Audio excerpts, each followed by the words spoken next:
Welcome all, this is another video in topology series. In this we'll see topology's sine curve and its connectedness somewhat briefly.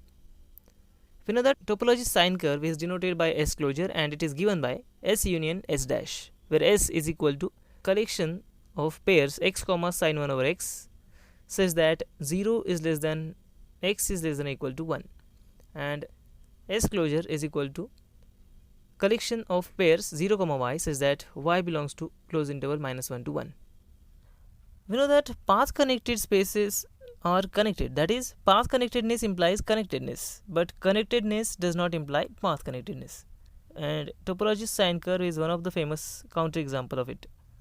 To know about topology's sine curve, let us consider function f of x is equal to sine x.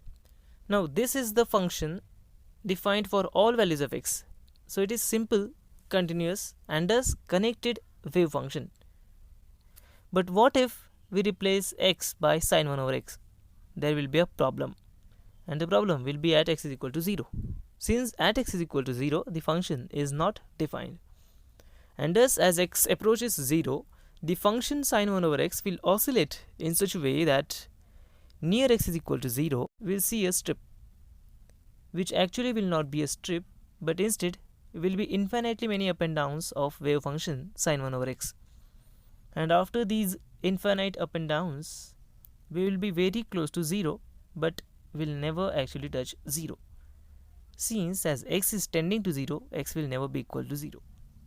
Thus, from any point on wave or in zs, after infinite travel towards 0, we will never touch 0 in spite being very close to 0.